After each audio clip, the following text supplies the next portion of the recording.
Hey, one more thing before you go. In this episode, we have an award-winning photographer. She's an event venue owner, an author, and a survivor who was on the brink of suicide. Her marriage was crumbling around her. Her friendships were devoured in lies.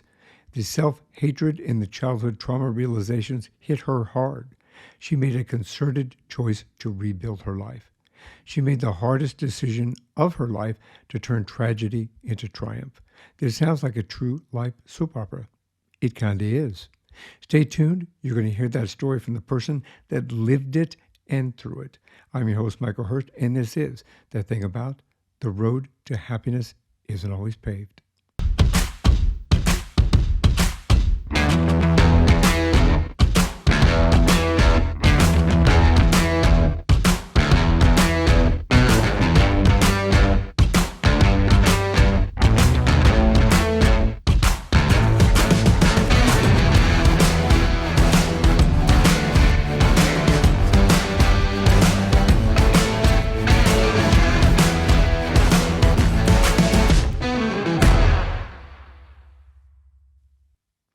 My guest in this episode is Jacqueline Phillips. She is an award-winning photographer, indie event owner.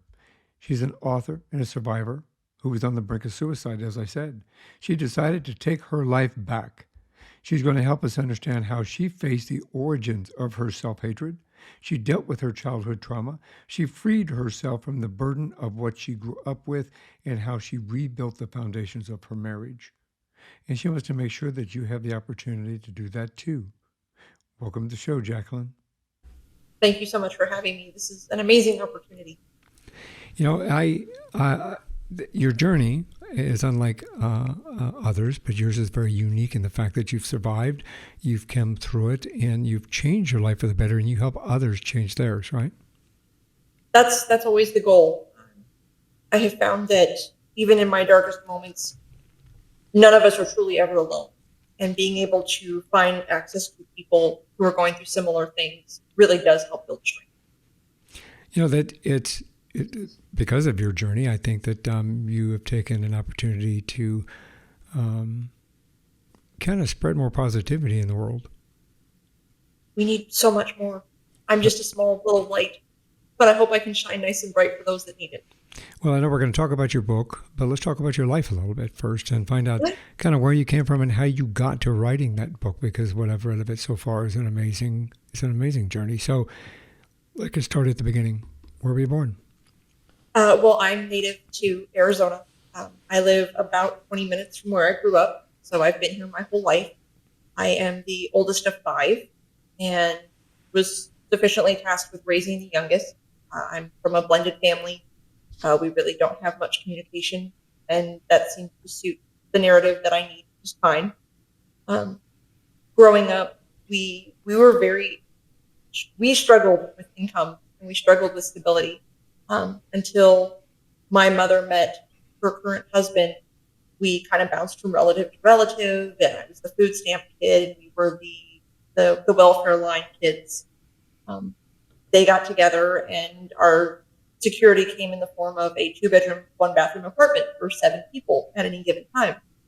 So having space and privacy and the ability to develop and grow as a unique individual was very stifling.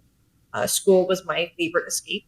And if it had been up to me, I just would have lived at school because it was a safe place. And when I couldn't be at school, I would run. And that's actually why I'm recovering from surgery right now, so that I can get back to running because it's my safe space.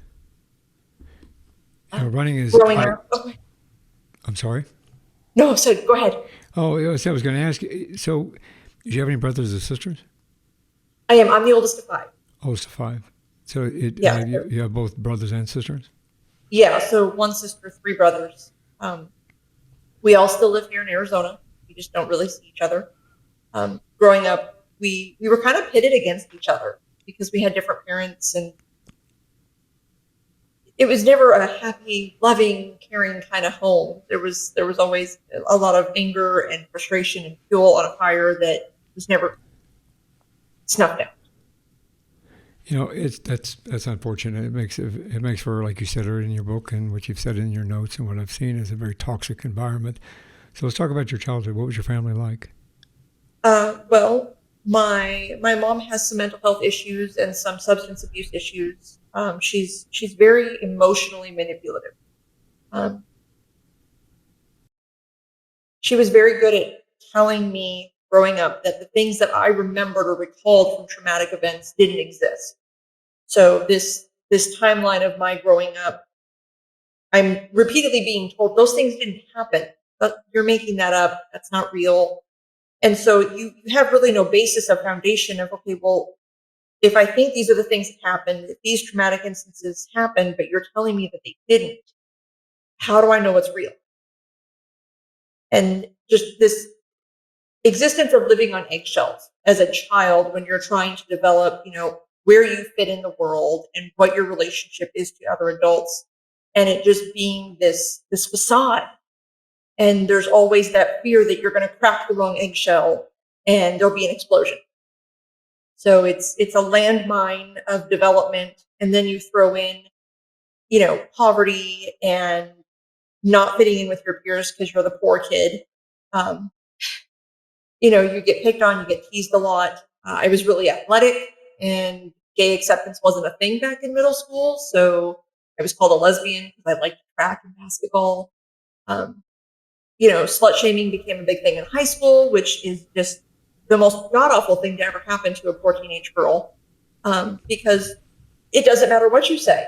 Yeah, that label has been affixed to you, whether you've earned it or not. And so that will carry through with you. That it's unfortunate. In my previous career, obviously, I dealt with it as a father. I have dealt with it with my own kids. The bullying creates an environment that's a negative and toxic environment all in its own, aside from anything. And if you grow up in a, dare I say, a dysfunctional family, in regard, which I understand 100%. I grew up with a dysfunctional family myself. Both my parents were alcoholics. It just compounds upon each other.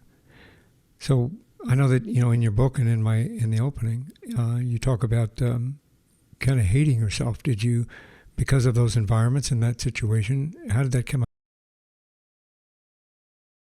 I didn't know who to blame, so I would just blame myself because I didn't ask for those things. I didn't ask to be bullied at home. I didn't ask to be bullied at school. And I didn't have anywhere to put that feeling other than on myself because I didn't have really anybody else to reach out to or a lifeline or an adult in my life who knew what was going on and said, hey, someone needs to intervene on your behalf. So I sort of just walked the path alone. So I had all this hatred at myself because I didn't know how to get out of that situation. But being a child, I didn't even have means. Yeah, and again, if we get to a point where there's something that kind of touches a nerve, please understand. I'm okay with. No, open book. That's why I wrote it. Outstanding. So in some situations, siblings band together. In some situations, siblings turn out and take sides. Some situations, they all just go different directions. Did any of those situations occur where it compounded what was going on at home in your home? Absolutely.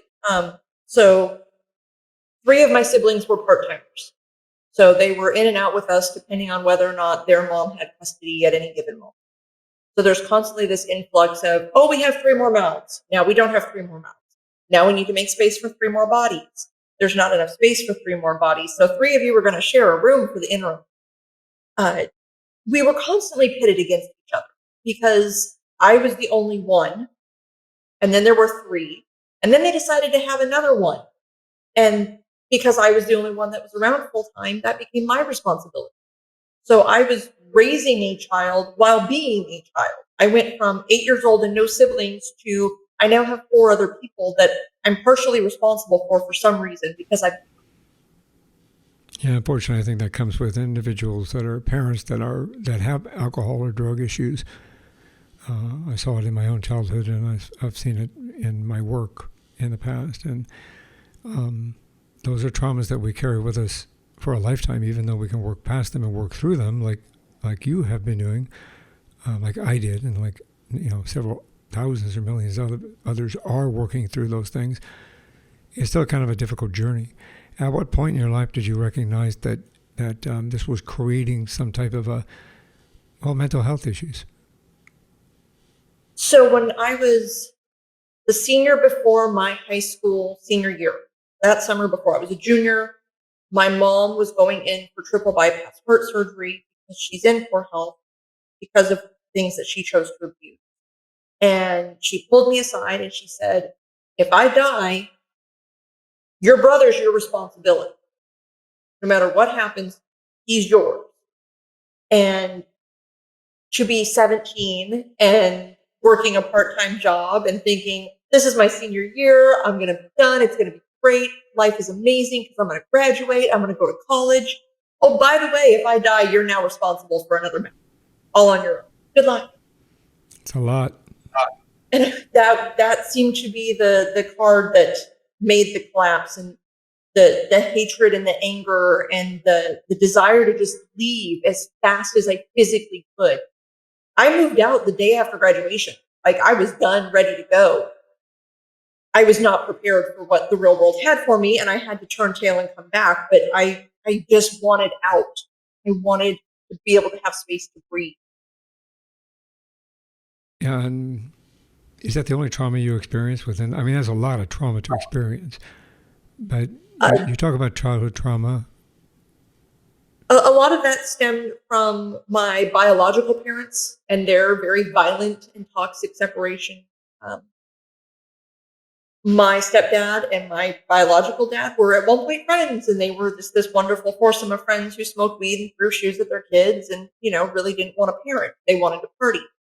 And so in kindergarten is when my biological parents separated.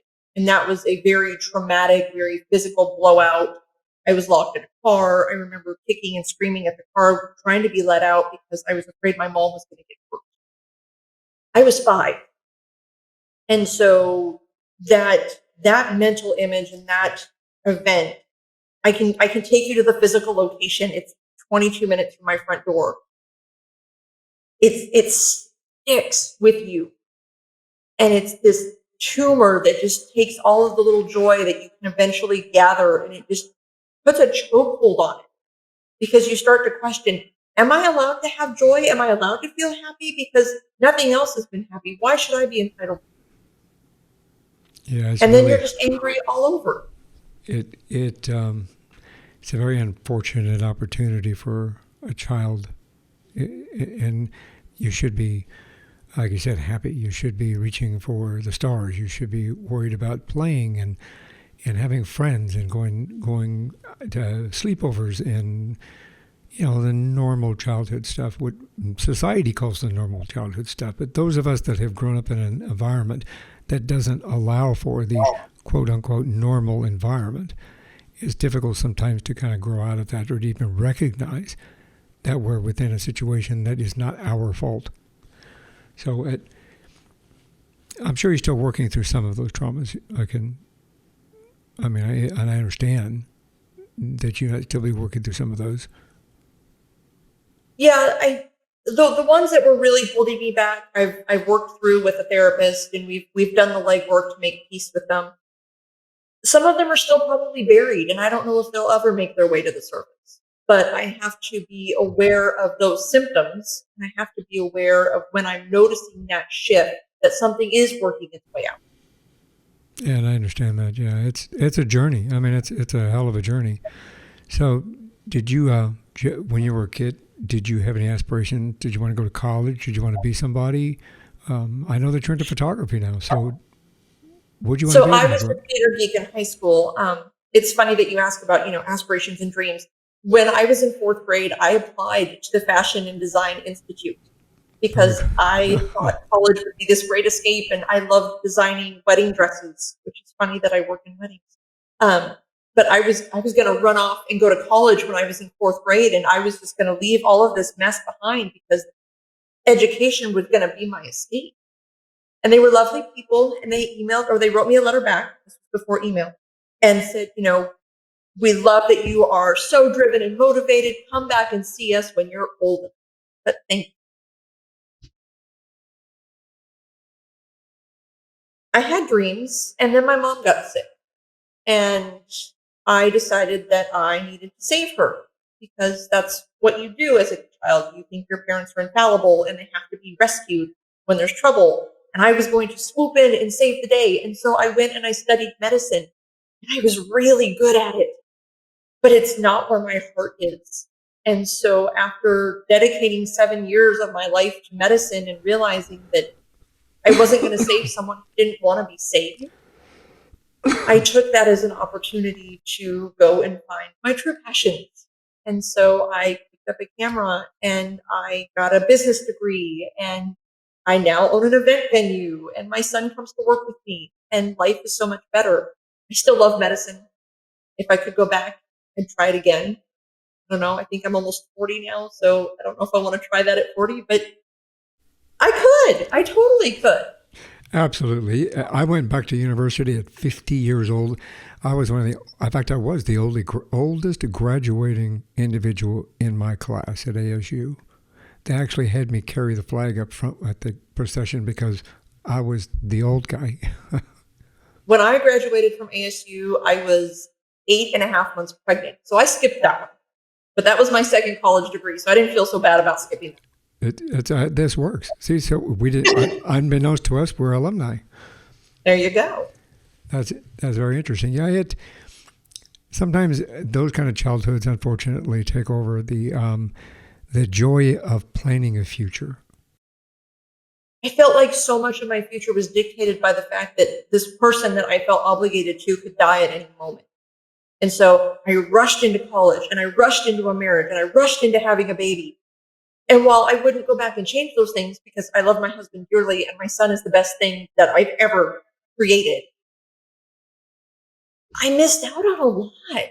I didn't get to be a kid, and I didn't get to be a teen, and I didn't get to be a young adult because I thrust myself into, I have to have all these life experiences before she goes. And then I resented her. Yeah, it does create, it's kind of a circle, unfortunately. Absolutely. In that regard. So you talk about married, you talk about getting married early. So you have a husband. Yes. Where'd you guys meet? We met online back before meeting online was acceptable. So we told people that we met at the grocery store. Well, it's kind of. But we met online. That's in line. In line, online, close enough. Exactly. I was actually doing a temporary stint at U of A.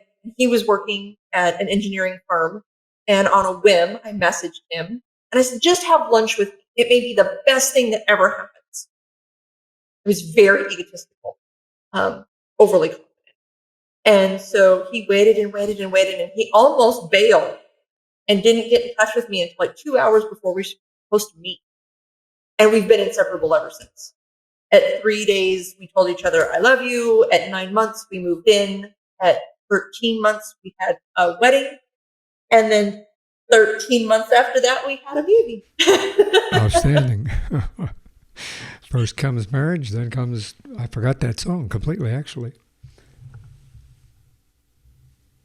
So at what point did you, if we can kind of evolve into that, I know that in your book, you talk about your marriage starting to crumble, and you had some issues with some friendships that were built on lies and so forth. Do you think up until that point that you had, was any of that evolving out of mental health challenges like depression or anxiety?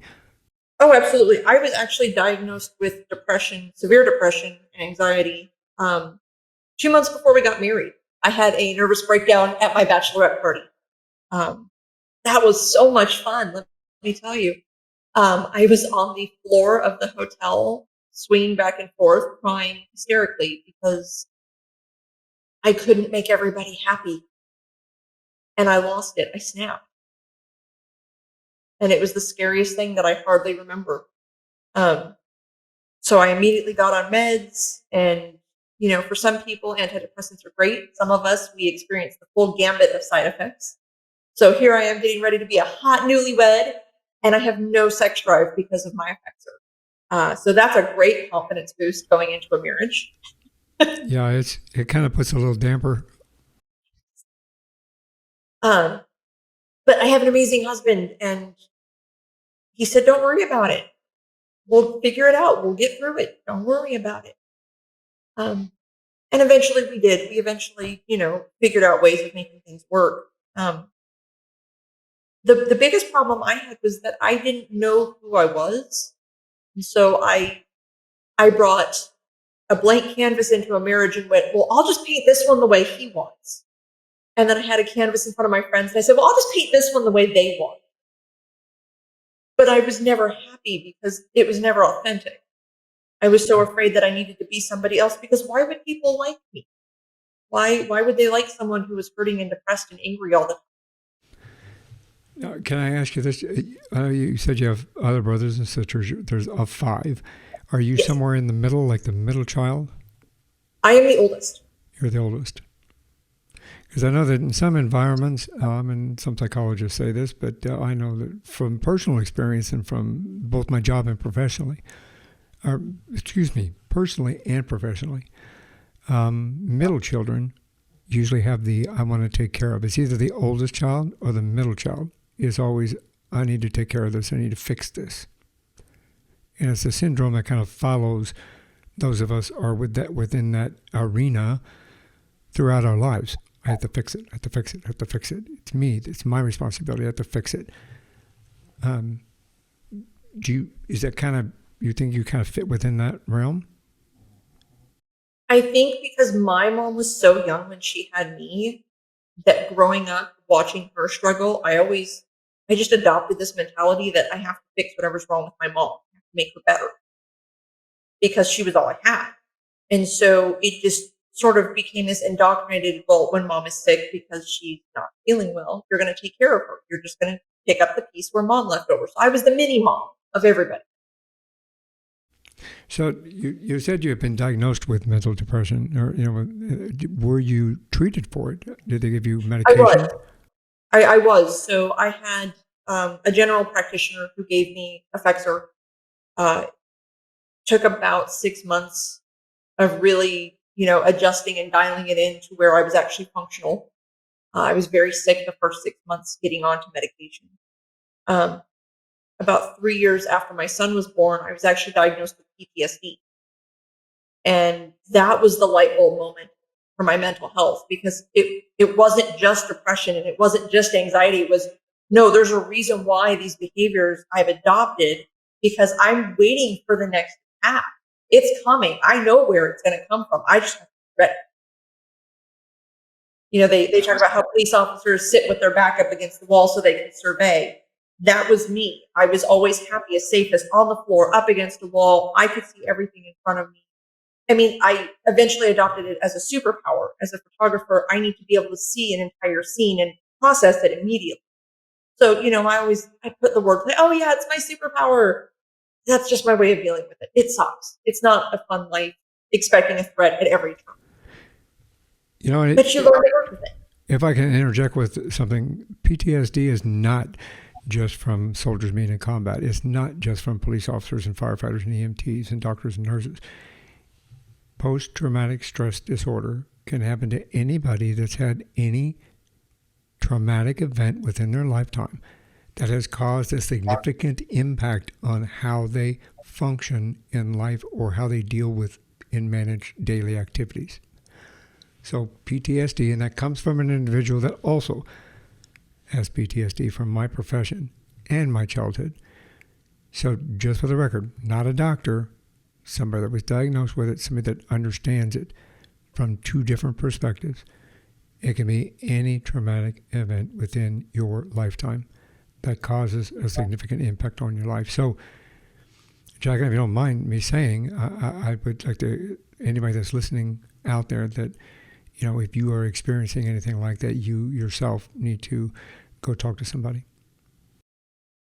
100%, because it doesn't require traditional medication. It's a multifaceted disorder, and it requires intervention, and it requires adaptability, and not only medication, but behavioral therapy and dialectical behavioral therapy. Because it does, your body feels like it's constantly in a war zone, and it's exhausting. Yeah, it's something that I'm sure played an impact on your marriage and your children and everybody around you, actually. Without me knowing it, I'm sure it played a huge role in how my relationships developed and the faults that were in them and the work that I had to do so that I could have healthy, functional relationships. So you talk about, in part of your book, you talk about, we keep talking about this book, and we're going to eventually get to it. It's comfortably uncomfortable. We're going to go a little more in depth into it, but you talk about your marriage kind of crumbling around you. Was that, do you think, based upon everything kind of culminating at one point within your whole environment? The So the best way to describe it would be a snowball. And basically what started out with this little pebble with a nice little layer just kept rolling and rolling and rolling down the hill. And it eventually rolled over the top of us.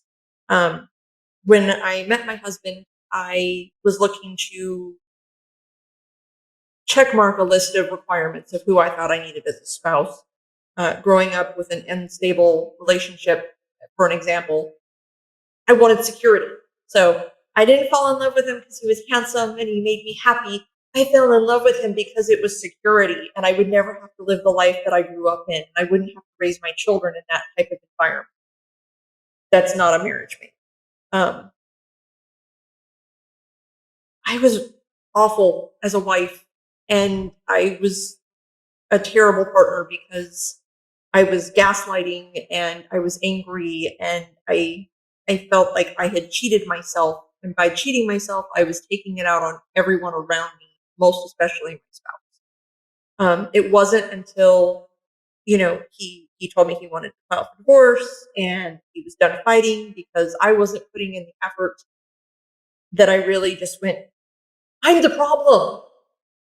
This is all entirely me because if I could just be happy with who I was and love myself, I could totally see the fact that everything that you've ever done for me has been out of love, not because you felt some obligation.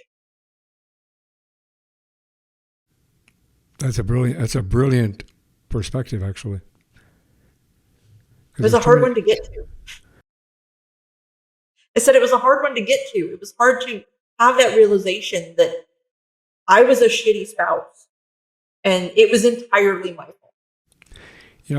It coming from an individual that worked a domestic violence task force for quite some time and growing up in a dysfunctional family and seeing divorce as a natural thing, I commend you for pushing through and realizing that and for recognizing that and being able to, both you and your husband, being able to stick with it and kind of grow from it and move forward in life, because there are so many, countless other individuals that don't actually reach that point in their marriage or their relationship.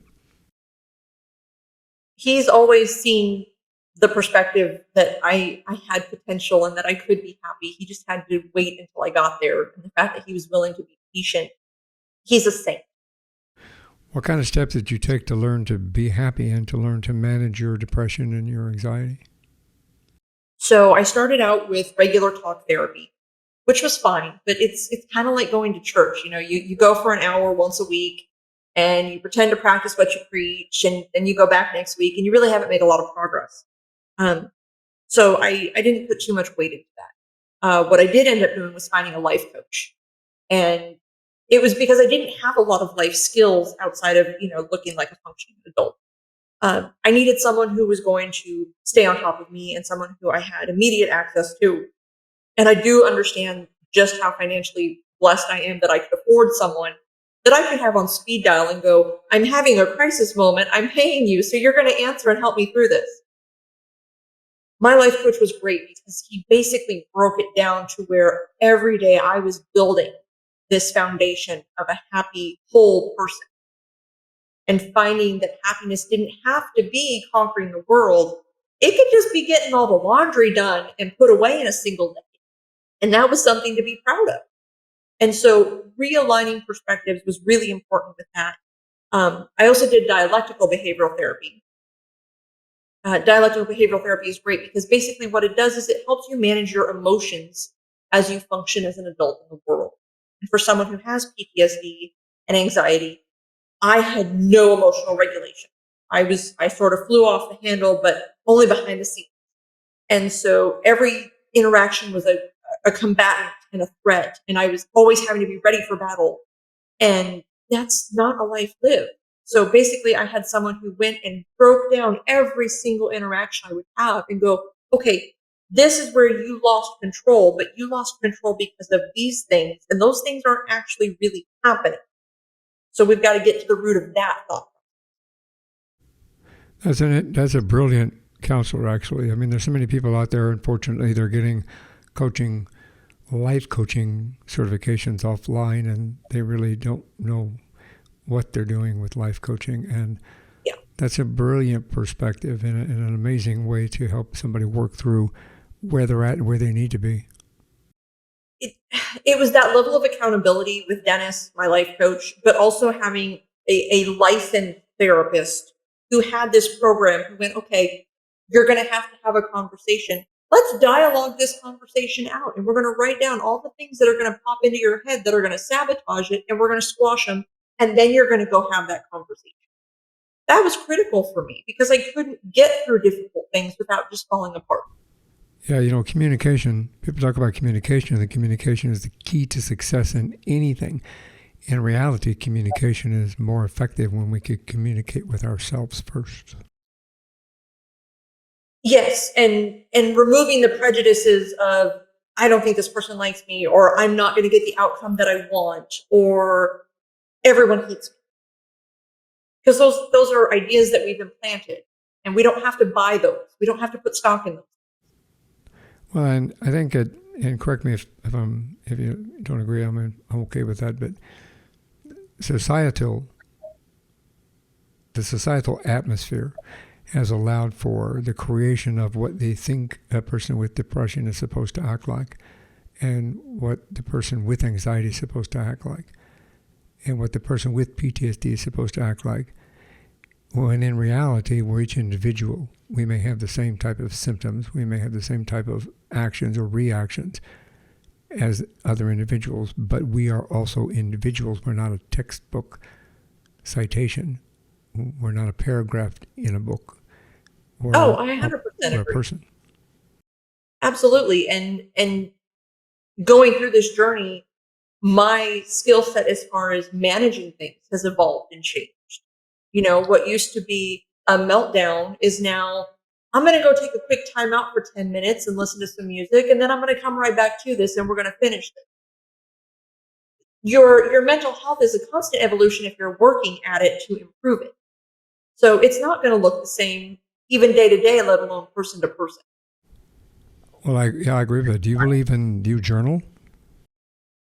Well, that was actually what my book was. My book, Comfortably Uncomfortable, The Road to Happiness Isn't Always Paved, was a journaling experiment of everything that I went through from my rock bottom moment to my, hey, I'm a pretty cool person. This is a pretty good life and I'm doing okay.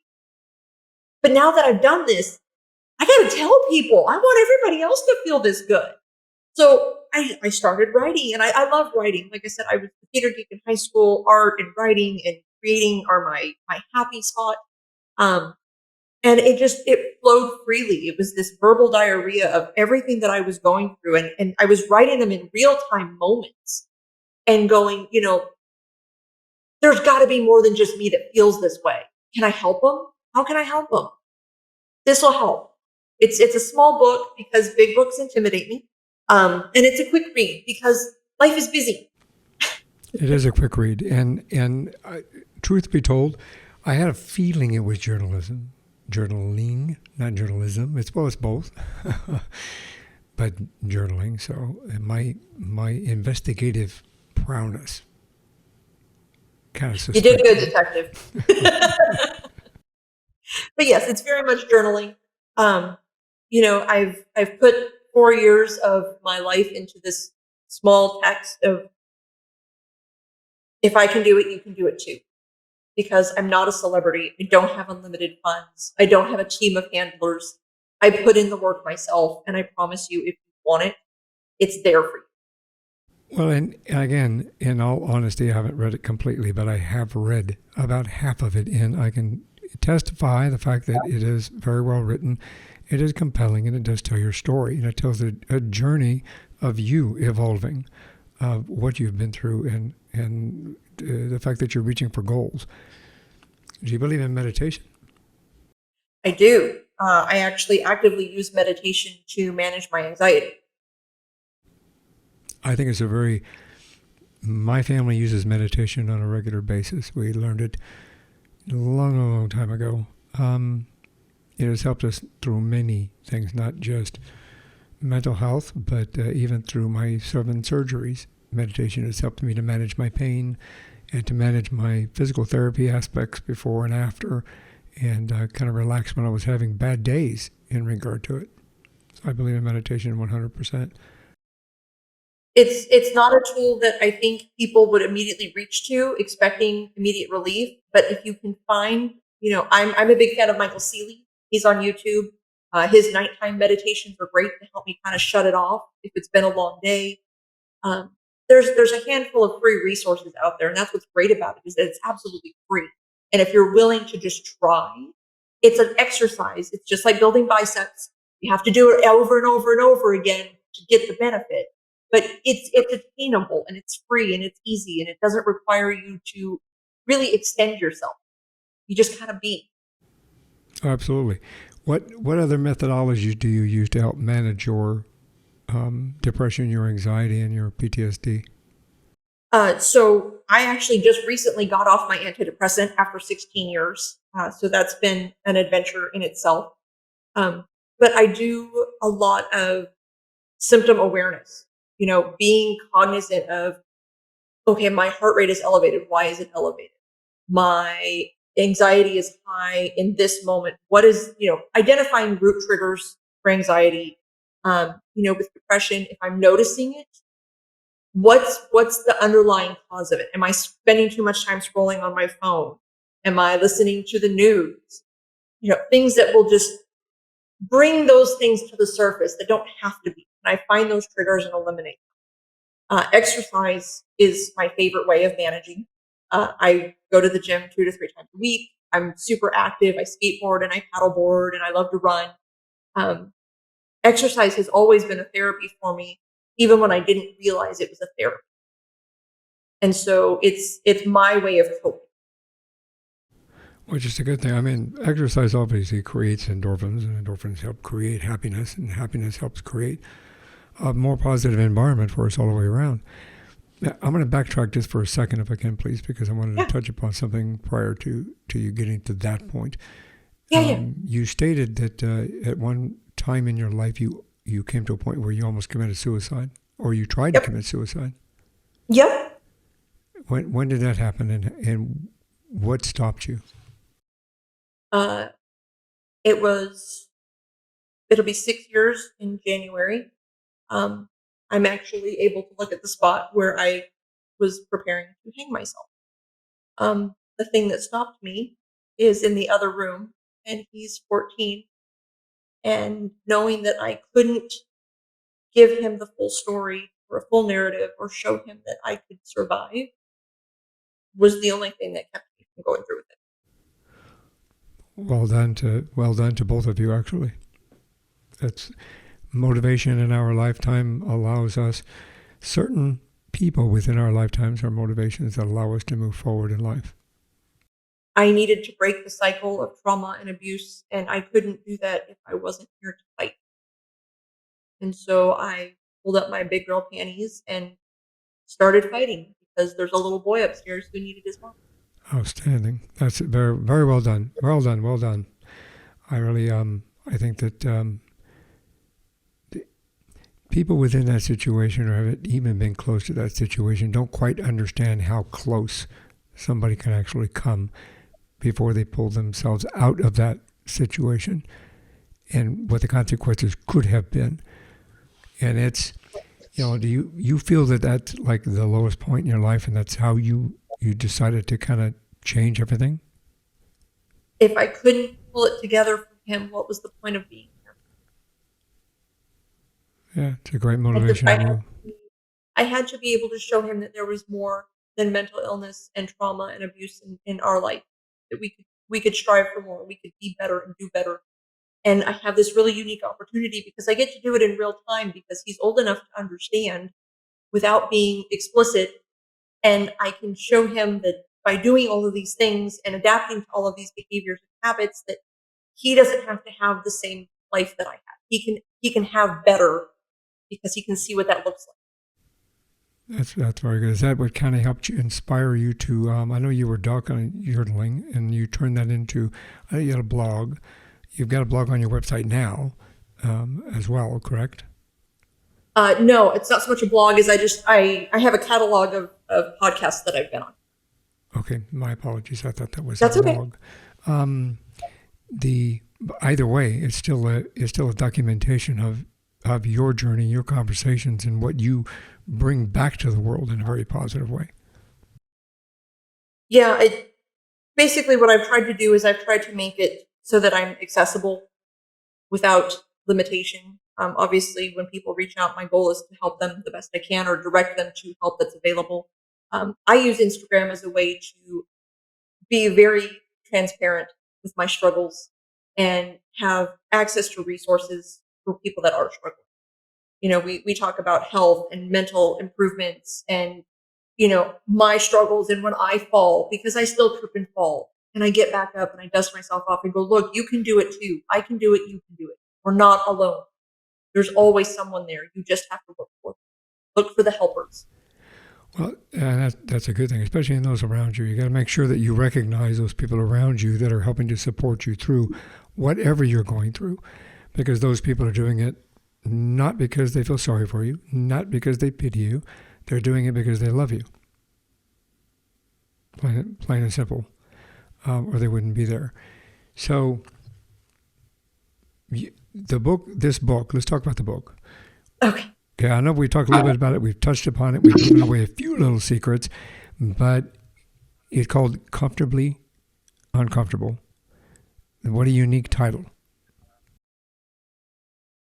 Because every step of this was so uncomfortable. But when I was finally done, I was okay with who I was in this sack of flesh that I exist in. And it was really freeing. Well, I mean, at the end of the day, that's all we are. We're carbon. We're stardust. So you might as well like the stardust that you're in. There you go. This works. How long did it take you to write the book? I wrote the book in 18 months. That's pretty good, actually, for writing a book. I have the most amazing cheerleader who's upstairs on a Zoom call with his friends. He thinks that I am magic, and I will do everything in my power to continue to propagate that belief. He was great. How many words did you write today, Mom? I didn't see you writing. Were you writing today? What chapter are you on, Mom? Now that's a coach. See? How can you not be motivated and want to succeed when you've got a cheerleader like that? Oh, absolutely, 100%. That's cool. That's very cool, actually. Our kids, cool. Our kids are a valuable gift to us and an asset to our livelihood, our lives, in such a very positive way. I've got 2 daughters, and I try to do everything that I can to make sure that they move forward in life in a very good way, and that they never experience anything that I experienced when I was a child. And it sounds like you had done the same thing. 100%. Right. It does make childbearing difficult, though, because the expectations and norms don't exist. So there's this fun dynamic of, is this normal because of how I was raised, or is this normal because I want things to be normal? There's a lot of questioning in the parenting of, is this a reasonable expectation based on my upbringing, or is it unreasonable because I was forced to have that? It's a good question. It might have to make me stop and think about a few things, because sometimes we get on automatic mode, and automatic mode kind of takes over a little bit, and we kind of have to put the brakes on and go, wait a minute, why was I doing that, and what for? Is this really going to benefit him, or am I just being a jerk? Exactly. So you loved writing. You're now an author. How does it feel to have a published book? It's cool. It's not something that I thought was in my wheelhouse. And the more I put into it, the more I found that I absolutely loved it. And people love my voice. They love my writing, which, you're never going to turn down an ego boost for a positive thing. Yeah. It's fun. I've started the development of book 2. And as he continues to grow older, I've got the companion for Comfortably Uncomfortable coming together. It's Comfortably Uncomfortable Parenting, Surviving the Teenage Years. There you go. Because I think we really do a disservice to our teenagers by not having uncomfortable conversations with them that will serve them better later in life. Exactly. Are you still married? I am. And how does he feel about having an author in the family? He's a lot like his child in that anything I set my mind out to, they support, which is insane that I have that circle in my home. Yeah, that's a good thing to have. It's to them, I don't think it's as big a deal, but to me, it's monumental. I agree with that. I do. How important is it to make every moment count? What's the point of doing them if they're not going to count? That's, I think, the best answer I've gotten from that question, actually. That's pretty good. I like that. Not every moment's a good moment, but at least if you can walk away saying I gave it what I could and I'm satisfied with what I put into it, it's still not a bad moment. If people who go out and try something, they're afraid to try something because they think they're going to fail, don't understand that failure is a learning lesson to move failure forward. Is part of the process. Ali didn't become who he was by not getting knocked out a few times. Exactly. We didn't start perfect. Yep. We're never perfect. We're a process. You have to fail in order to learn what not to do. Exactly. And how to build better upon what you do. Now, I'll have to give credit to my sensei when I was practicing Aikido and Qigong. That came from him. But Franklin was very wise. We'll put it that way. He was very wise. Do you have a spiritual perspective on it all?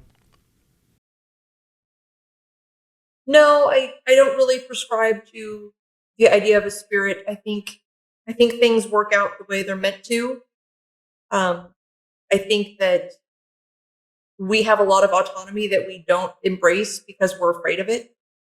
But I think we are wholly responsible for what we accomplish in this world. And whether you achieve it or not is based on what you're willing to put out into the universe. Very true. Very true. Let's talk about how to get in touch with you and find your book and your events. Yes. So Comfortably Uncomfortable is available on your Kindle or e-reader through Amazon.com. You can order it in print if you're old school like me and prefer a print book. Or if you're just busy and you don't mind the sound of my voice, I will actually read it to you on audible.com. That was a super fun process, and I really enjoyed it. You can find me on Instagram at Grown Up Growing Pains, where I will show you all the tools and tricks and tips that I know to get through this thing called adulting. And I will be honest and transparent, and I will show you my struggles and my falls and my successes. And I hope that in moments of need, you reach out because I am here, because there are plenty of people that care about you and love you and want you here and want you to be successful and happy in whatever that looks like. So don't be afraid to reach out. There's always someone available.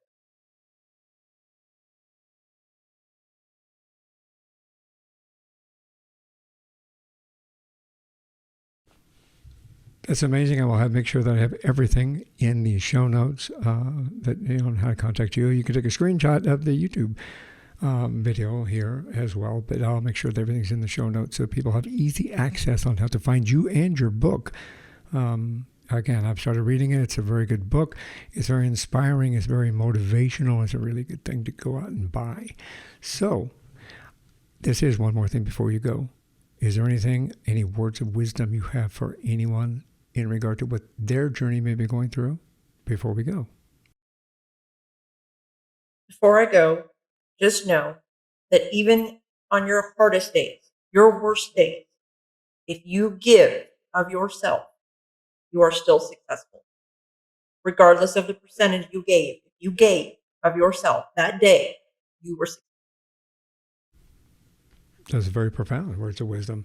I think that it is a situation that I think they need to look you up. I think they need to buy your book, and I think they need to pay attention to what they have around them and be very grateful and kind of move forward in life in a very positive way, and you can help them do that. So thank you very much for joining us on One More Thing Before You Go. I really appreciate you taking the time to be here to share your journey and to allow me to learn from you as well. Thank you so much for the opportunity. I do always hope that I inspire someone to reach out, even when it's big and scary. Thanks for listening to this episode of One More Thing Before You Go, a unique conversation about life. If you like our show and want to know more, check out our website at beforeyougopodcast.com. That's beforeyougopodcast.com. Tell your story, share your expertise, contribute to the blog, and subscribe to the newsletter. You can find us as well as subscribe to the program and rate us on your favorite podcast listening platform. And one more thing before you go. Have a nice day, have a nice week, and thanks for listening. One More Thing Before You Go, a unique conversation about life podcast, is a creation of One More Thing Productions, established 2010, all rights reserved.